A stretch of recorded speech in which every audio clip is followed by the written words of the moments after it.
can you do PLG and traditional hands-on sales at the same time? Often it's this binary, you do one or the other. Can you do them both at the same time?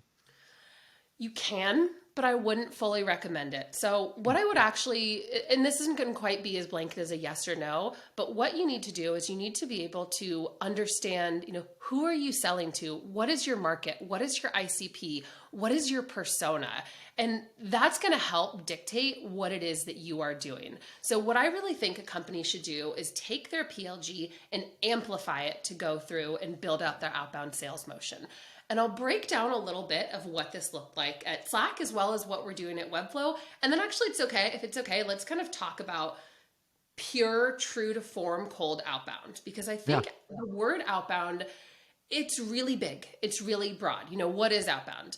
The hallmark of PLG is really reaching out to self-serve signups or small credit card teams with the goal to either upsell, expand, go wall to wall within a company. But then pure cold outbound, which is kind of that, traditional sense in non-PLG companies, is a completely different animal with very little similarities. So first, let's start with PLG and let's start with kind of this self-serve notion. As I mentioned, when I came into Slack, there had been absolutely no reach outs ever to anything proactive. Everything that we were doing, our single biggest goal, our single biggest charter was talk to the customers, was understand what is it that the customer needs, is to be as helpful as humanly possible. We weren't even on commission early days Slack. Like we were just straight up salaried. We had no other measurements and no other goals. Stuart's charter for the sales team was to help our customers, which I absolutely loved. But over time, of course, we found that this wasn't the most scalable way to approach it, because 1 minute I would be talking to a 10-person company. Half hour later, I'm talking to the single biggest retailer in the entire world. And it just doesn't make sense to do that because you're context switching so much, and these different companies are going to need such different things. And that's really where it becomes important to build out your motion and build out your sales team and scale. But You also can't get that domain specificity. Do you know what I mean? You don't get the pattern matching on like messaging as well. Like, you don't see what hits because you're constantly context switching so much. Well, And and that's also a real loss. Yeah.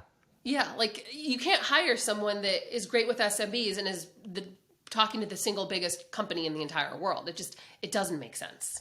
You know what I worry about today, though, honestly, is we see a lot of companies who do the PLG model with kind of PLG SMB pricing, but then they layer on traditional sales. And that business model does not work. I hate to say it, Harvard grads, but clearly you missed HBS because you would have studied the business study there. But it doesn't work to have the $100 a month product with the CS team, with the sales team. Do you see this too? And does that worry you?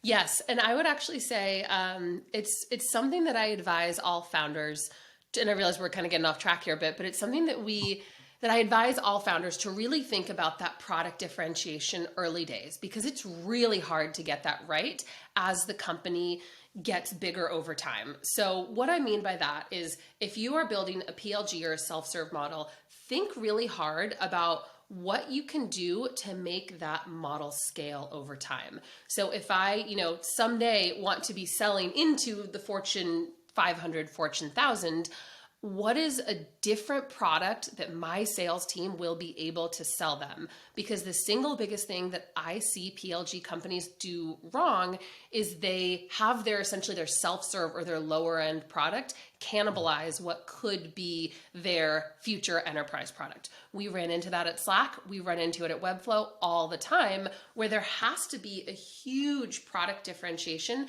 outside of just security. Actually something that Xenia talked about whenever you interviewed him, I think earlier on this year, was this idea of SSO and security at Dropbox, where they weren't selling a ton of differentiation. And that's very, very common for early stage PLG companies. But that's really where it's so important for the founder to get this right early on, because otherwise, if you make your self-serve product too good, then it cannibalizes your sales team's revenue, and it's really hard to go reverse. It's really hard to take a product and then take away features and functions, because that's going to piss off your earliest users.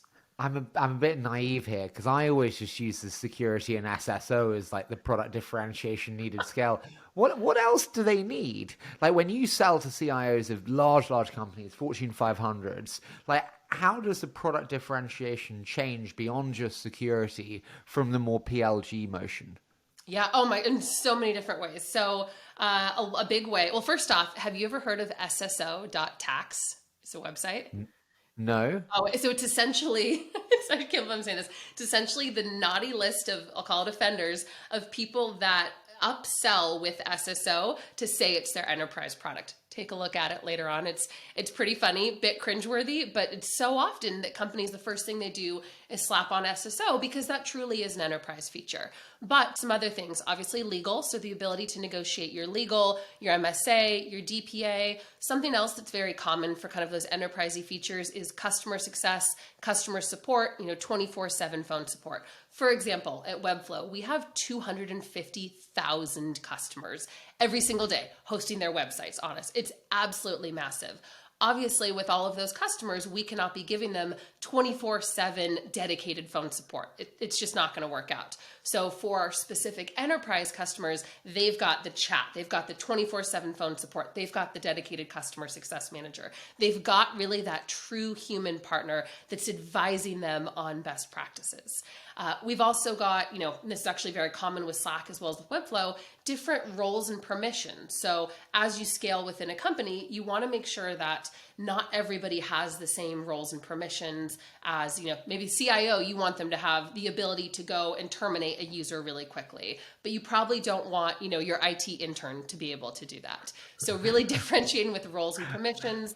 You also start to get into a lot of kind of like, enterprise security-ish legal features, DLP, e-discovery, MDM, all kinds of different things that typically go on enterprise packages. It sounds like you're going to a music festival in the UK with all this MDMs.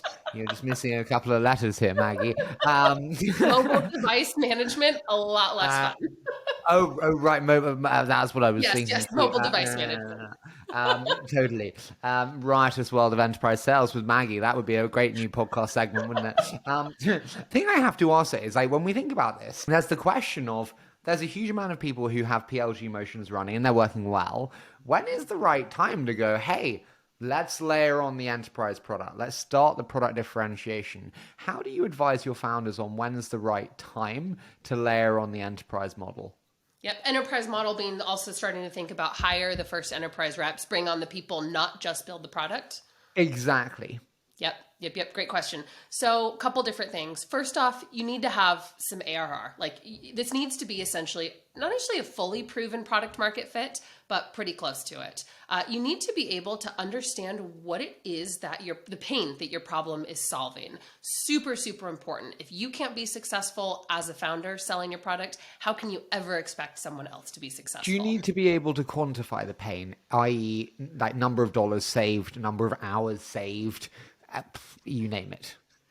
Unless you are someone who has really done sales and marketing before as a founder, I probably wouldn't expect that. So let's take an example. I don't know if you're familiar with Jale. She's the CEO of Mutiny, one of the best marketing world-class leaders out there.